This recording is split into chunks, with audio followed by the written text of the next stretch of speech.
Selective activism. Now, we all know that recently, over the last couple of years, at least for those of us in the West, in Western society, or who are aware of Western society, there has been a huge jump in activism, whether that be that you are an activist for the LGBTQ community, for Black people, for brown people, for Asians, for the planet, for the animals. There is so much activism that's going around, but there is an issue that I and others of us have been discussing as far as activism, which is the selective nature of a lot of activists out there. And so I want you guys to follow along with me as we kind of discuss this as an issue, because I feel that selective activism kind of highlights something to me about why I personally would not class myself as an activist for anything, why I feel like we should all move away from activism. And how it highlights something about us in society today. So stay along to see what I've got to say. Please do subscribe if you enjoy this video, and let me know your thoughts, whether you agree or disagree, in the comment section down below. I would love to hear.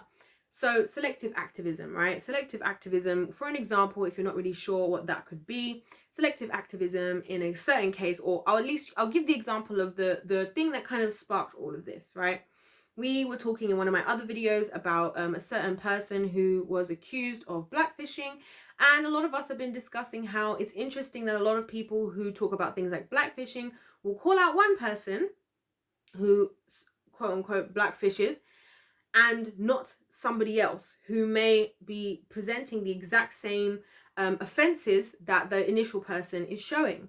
And so that is a form of selective activism, because it's like, well, you were wanting to speak up about this as an issue as regards to this person, but when we talk about this person over here, it's not a problem all of a sudden. That doesn't really add up. That doesn't really make sense right now, right?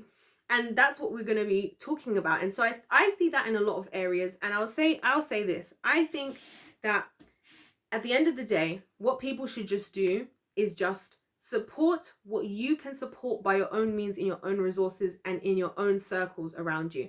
Because if we all did that, then that would have the greatest change. If we all in our families right now decided that I'm going to make an effort within my home and within my friends and my friendship groups and the people that I know to try and, you know, waste less and to use less plastics and things, etc., then that will have a much bigger impact than us shouting about all over the world, all over the gaff, as they say in the UK, making a bunch of noise about something that may not change, because people maybe because you're trying to get a whole bunch of people to do something, when in reality the biggest change is going to come from what we do ourselves. Having said that, let's now go along with the fact that a lot of people are like, yeah, well, we want to make a big change and people aren't doing enough. I notice selective activism across the board. You know, I'll give you guys one example where that's not the example I gave before. You have people talk about climate change and wanting to look after the planet and this and this and this and this and this and that, right? They'll say, oh, we need to protect the planet, we're using too much of this, we're using too much of that. But guess what I've also noticed? A lot of people, those people will be the same people who order like daily from Amazon, right? And or rather, if you are that kind of person, there'll be people that will order daily from places like Amazon, right? And then they'll say stuff in their videos like, oh, I know that this isn't great, and I'm getting all this packaging from Amazon, but I'm still going to get like 4 boxes from Amazon a day. So all this climate change stuff, what happened to that?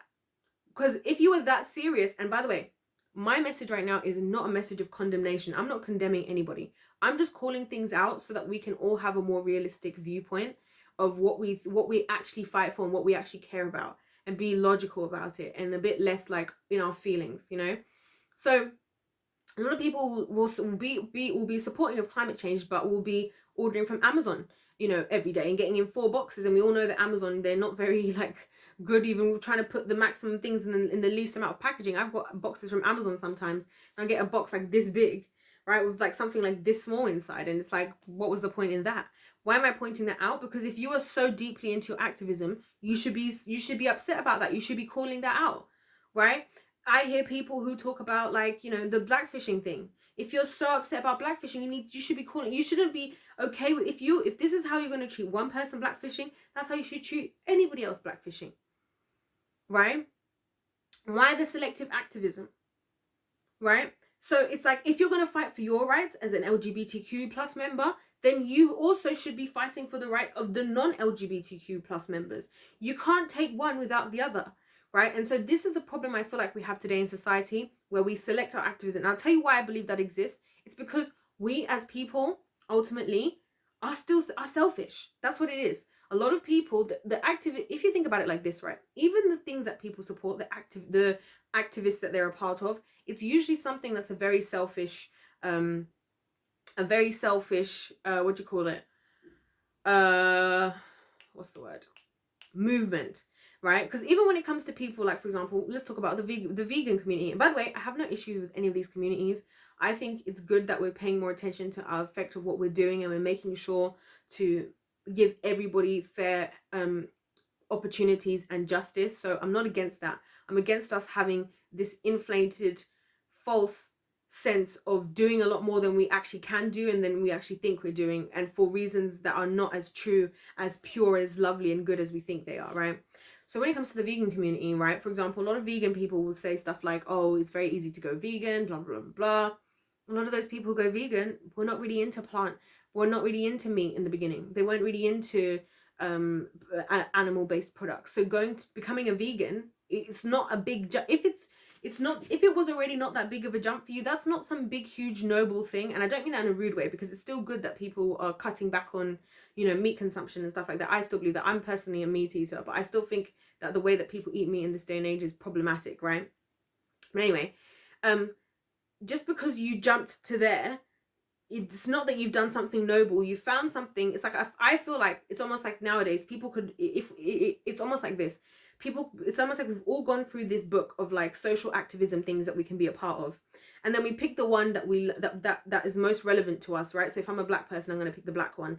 If I'm LGBTQ plus, I'm going to choose LGBTQ plus, whatever. Then we fight for that thing. But even in fighting for that thing, there are selfish elements of our fighting for that thing. And like I said, so for veganism, if you already weren't really eating meat, like I hear a lot of vegans say that, like, oh, I only really ever ate chicken breast, and that was it, and maybe cheese sometimes. I'm like, so it wasn't a big loss to you. That's not rudeness to say you don't genuinely care about the animals, but it wasn't a big loss to you. It was just something that was kind of easier for you to do, right? It was something that, like, you just basically had to stop doing one thing that you didn't find to be that big of a loss. It's not a big deal. Same thing, like, if I'm a black person fighting for other black people's rights, at the end of the day, that's selfish. It is, because I'm looking after me and my people.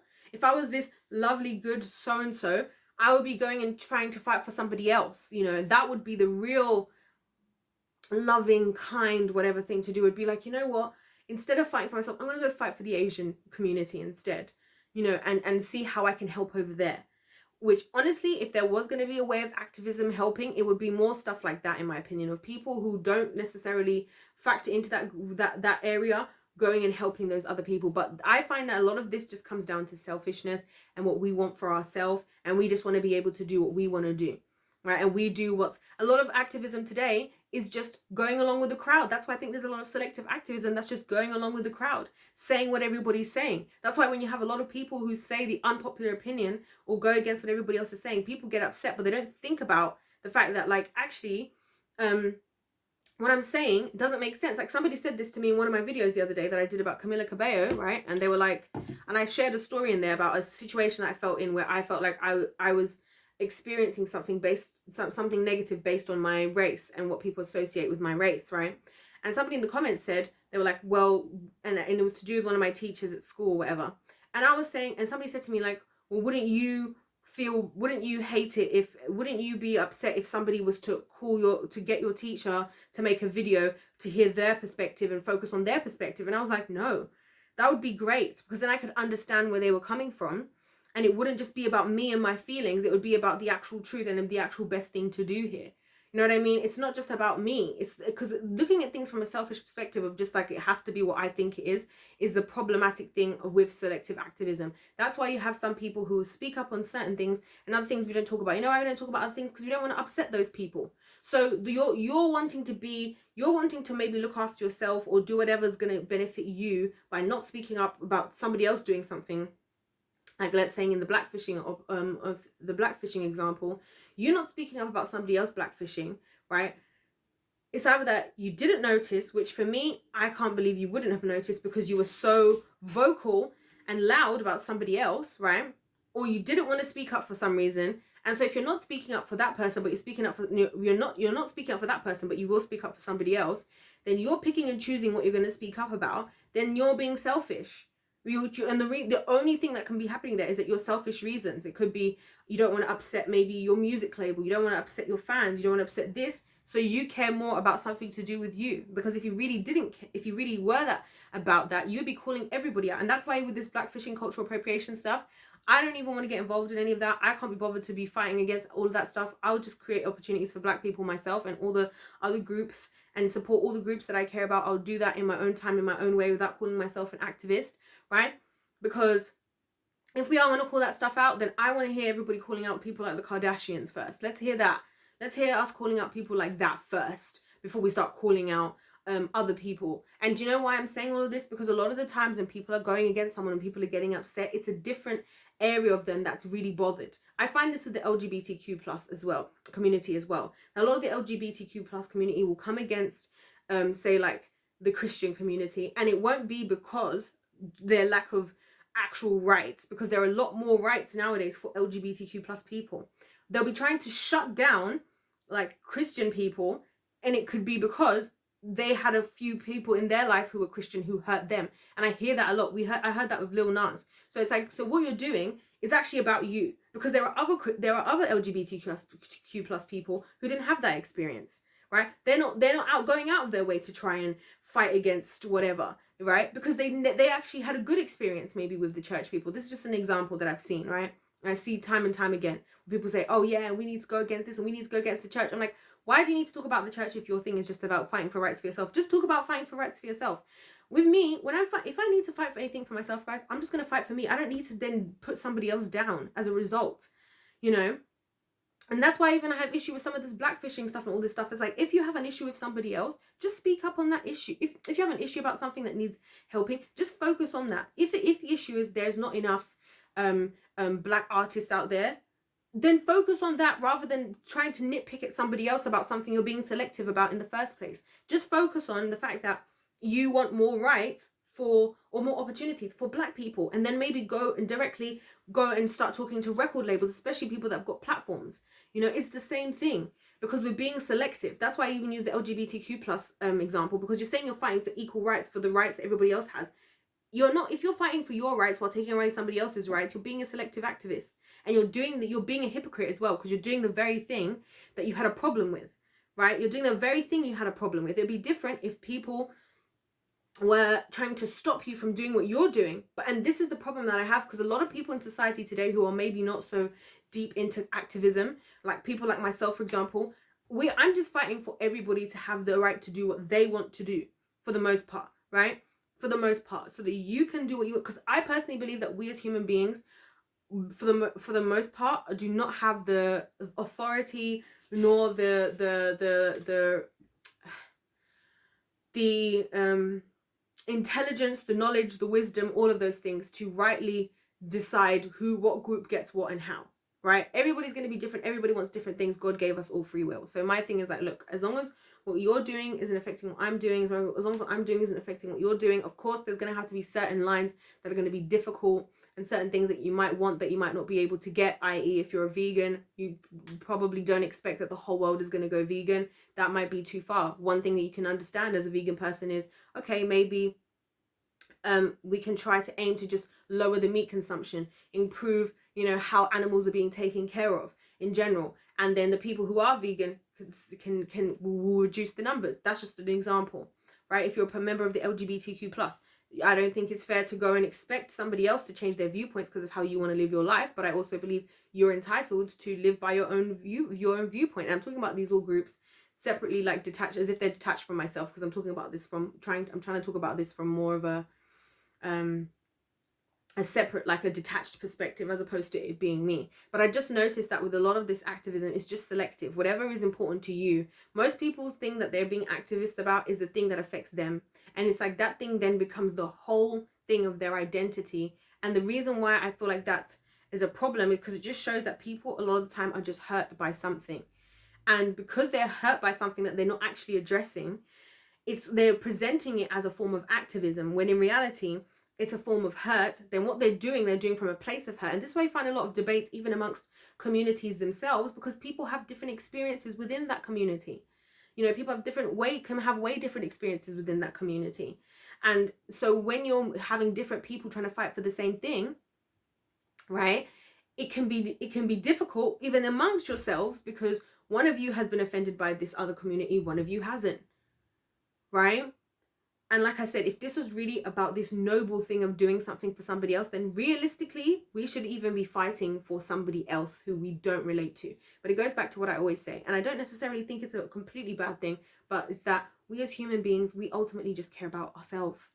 We're genuinely, we're selfish. A lot of people, the activism thing that they support is something that relates to them, that they care about for themselves or their friends, which makes it a woke crowd thing. And that's the other problem with the woke crowd thing, is you find a lot of people who just blindly are running after a certain thing, a certain activism thing, just so they can be a part of something, just so they can feel like they belong.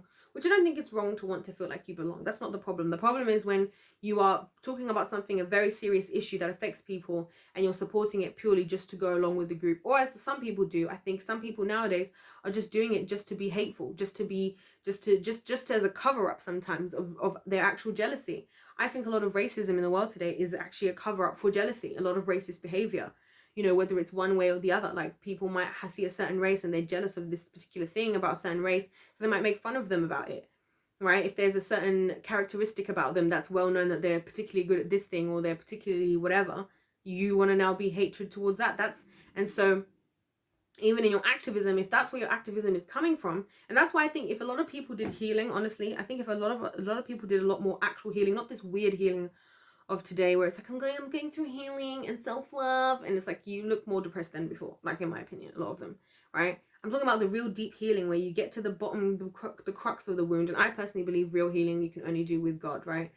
But when you do the real healing of like dealing with what that thing was, how it affected you, forgiving people and letting it go, it will actually change your perspective on activism very differently. And you all of a sudden find yourself being able to recognize very practical steps you can do to help the thing that you care about in your small circle and whatever. And you won't be shouting down people online and picking and choosing, because a lot of the time you're picking and choosing because of the thing that you care about. And I've seen it even in myself sometimes. I think to myself, when I see certain things or when I feel a certain way, I ask myself, like, why do I feel like this way about what this person has just said? And a lot of the time I'll notice that it's because it's triggering something that's happened to me. Maybe I've gone through a racist, I've experienced a racist or someone being racist about something like that. Maybe I've whatever, right? So me seeing that is triggering me, and therefore my response is going to come from a place of being triggered, which again, negative. All this stuff is very, very emotional. And I don't think we think clearly when we're in an emotional state. I think we think best when we're not in an emotional state, when we can take a step back and think really about what we want to say and what we want to do. But that's also why I think that because people are coming from an emotional state, they're being triggered because it's something deeper than the even activism thing that they're supporting, and there's something else there, either, you know, like a hurt or just their selfish intentions, just using whatever they can to get whatever they want, right? And when those things go away, a lot of things don't seem like such a big deal anymore. And that's why I've used the examples that I've used, that like for me as a Black person, because I've thought about and dealt with a lot of things that I feel like happen in the world as a result of me being Black, I don't feel as triggered, and I don't really care about as much stuff, because I'm just like, look, if I want to help Black people, I'll just create opportunities. And I've done that, and I've worked with so many different Black businesses and this and that, and I love it. And that's the best way, because me getting involved in certain things online, I'm just going to be going back and forth, and it's just going to be a very emotional debate, right? But I have to deal with the triggers as to why I feel away in the first place before that can happen. And I see people getting triggered online so much, you know. And it's the same thing, like I said, with the LGBTQ plus thing. Like, if you're somebody who's never in your life, you're an LGBTQ plus person who's never in your life experienced, you know, hate from any other group or issues or anything stopping you, to you there is no pain there to have to then step up. And people have to understand that not everybody's going to have the same experience as you, right? But also that your activism might just be selective because of your experience, that, or because you have another selfish reason as to why you're not going to hold up all the time. And if you're not going to hold up all the time, then are you really an activist? You know, and I go back to my example of people talking about climate change and being a vegan and wanting to protect the planet. But if you're ordering from Amazon every day and you're getting 5 boxes, and not to mention the fact that these 5 boxes are coming from around the world, they're using petrol, they're using fuel in the probably on the flight or coming via boat. Then you've got the people driving to bring it to your house and all this stuff, not to mention the boxes themselves, not to mention the production. When you've got plenty of things in your house, already got plenty of stuff, how can you really be saying that you're so climate change, whatever? Now, if I were you, if I were people, I would just be realistic with people and say, you know what, I prefer to be the one who says, you know what, I try to do I've tried to slowly make more and more changes in my life to help protect the planet, which is what I personally do. Like, I do try to look after the planet because I care about the planet and I care about the animals. But I'm not going to go out here being trying to call myself an activist and start looking like a selective activist because I'm doing this and I'm not doing that, because I might do that for whatever reason, right? I don't want to look like a hypocrite, which is how a lot of people look. It's also why I don't talk about things like blackfishing and stuff anymore, because I realize sometimes I actually really like it when they're first of all, I think it's hard when blackfishing is one thing, and I think it's hard to specify that, which is why I don't talk about that. I don't want to be selective. When it comes to cultural appropriation, sometimes I love how people appreciate, you know, my culture who are not from my culture, and I love it. So I'm like, I got to the point where I was like, am I going to be selective and be like, oh, this is okay, but that isn't okay? Like, it's okay if you do our dance moves, but it's not okay if you do that. That's selective again, right? And then when we have this selectivism, that's what actually makes it even harder for us to get any levels of real justice or for anybody, because then nobody knows what the rules are, and then it's like, who's going to determine the rules, and then who are we going to trust to do that, and then everybody's going to think the rules should be different, and then we're just going to never be getting anywhere. Which is why it goes back to what I said initially, that I just don't believe in activism to that extent anymore. I believe in, if we hear of something, if someone speaks up about something, right, that we go and take that information back to ourselves, go and work on it in our own circle, in our own family, with our own friends, in our own, wherever it is, our colleagues. We hold the people we know accountable and we pass that on. And the more that we pass that on and we keep passing it on, the more that we're going to see the changes actually happen. If we all did that, if we all decided to just go back and recognize and say, you know what, I understand that this community struggles with this, I understand that community struggles with that, I understand that the planet is doing this, I understand that, you know, we're over consuming meat and the animals are being treated horribly, then we all went and made some small changes, right, at home, you know, then that's what will have a really big impact without us having to be these selective activists. But like I said, a lot of the selective activism is because people have selfish intentions by what they are doing, and they're covering it up with activism, because activism is one of the things that people that people don't want to speak against because of the woke cancel culture community that we live in today. And that's why, even for myself, having my channel, I just cancelled myself before I even made my first video. I was like, okay, I'm cancelled. I cancelled myself so that I could speak freely and not have to be in a situation where I can't speak up. And you hear people say stuff like, I was hearing news anchors talking about, and not that I trust the news, you guys know how I feel about the media. Check out my media playlist. Very good playlist, highly recommend it. But you know, the people even in the media, there's certain things, certain people are not getting justice nowadays, because even the people on the news and stuff are talking about how they're scared to speak up because of the woke cancel culture community now, because it's become so powerful that we just cancel people. And again, a lot of the times it's selective, it's not just across the board, because if it was across the board, we would be fighting for everybody's rights to do everything. But instead, we're usually fighting for what suits us. And so whether it's selective activism within our own thing that we're talking about, whether it's like race, or whether it's selective activism in a broader sense of like us just fighting for what suits us or what we think should be acceptable, that's still selective activism, because you're fighting for what you think. What about what somebody else thinks? And I think we really underestimate in society today, and this is kind of the problem, how different all of our lives can be. You can live in the same town as somebody and have completely different experiences. This happened to me in the town that I grew up in. And I grew up in this certain town, and I used to go around about when I was a child, and so on and so forth. And then I went around the town with somebody else like that, in their way that they maneuver around it. I walked places I'd never been, and I lived in this town well over like 12 years, right? I'd never been in these places. I walked to the same places, like the A and B was the same, but the way that we got there was different. The people that I saw, the things that I experienced was completely different. And that's just me, somebody that I personally know. We all live in completely different lives and having different experiences.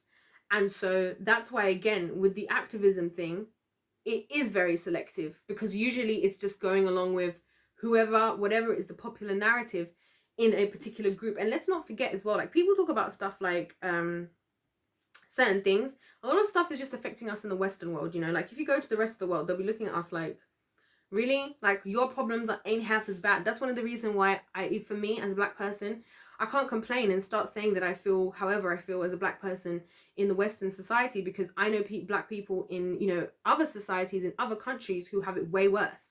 Looking at me, even if I'm at the bottom, even if I was to see myself as at the bottom of the barrel, I'm still have so many more opportunities than they have. You know, me being able to get an education in the United Kingdom, you know, and get a student loan and be able to go and do my degree, that is a huge blessing that other black people don't have. So even if maybe, let's say I don't like the education system, then I didn't feel as strongly about it, but whatever I might feel, however marginalized or whatever, that is actually something I have. So again, you know, I think we've got to be careful when we talk about all this activism. We've got to be careful when we think that we're an activist, that we're not being selective. I remember there was another example I saw of some students, I think were outside Cambridge. They were all like, what were they doing? They were all, what's that word? I should remember it because it's literally to do with activism. Protesting. They're all protesting for the planet, right? And this dude came in. He stops one of the guys who's one of the activists, and he says to the guy, "Oh, you're an activist for climate change. So you guys are trying to say we need to protect the planet?" And then he's like, "Yeah." And he's like, "Okay, so those leaflets in your hand, don't those come from trees?" And it's like, and the guy was like, "Oh yeah." And it's like, "Oh, we didn't think about that because we were so busy running along into the activism that we weren't realizing how selective that we were being." And to me, there's likelihood there was another reason he was involved in that. And the same reason a lot of people who choose to speak about one thing and not another, or pick up one person who did something and not another, they have a reason why they're doing it. It was never about us being activists. It was about us having another reason, another feeling, whether it was selfishness, whether it was hurt or something, that caused for us to use selective activism as like a shield for what our real intentions, our real heart is, you know. Like I said, and again, even in us just choosing to be an activist of one thing, that's why I had to step away from activism, because I started to feel overwhelmed. Like, I want to support everything, because I think a lot of the different activism movements have something that's worth fighting for some in some way, right? But then I realized there's no way I'm ever going to be able to fight for all of them. I thank God that, because when we trust him, he makes sure that he has a plan of how everything will be dealt with. So we just allow him to guide us as to what our portion of the whole picture is, right? And then as long as we're all doing what we need to do, everything's going to be covered. But then I also feel like, in terms of activism as a whole, a lot of the time people are just supporting either what suits them, what's easy for them. It's not usually as lovely and whatever as we think it is. It's usually just a shield for something or an opportunity. So those are just my thoughts. You guys let me know in the comment section down below what you think about selective activism, and just your experience with that, what you've seen online and stuff. I would love to hear you guys' thoughts. Please do subscribe as well. I'd really appreciate that, and like the video. Other than that, God bless you all, and I'll see you in my next one. Bye-bye.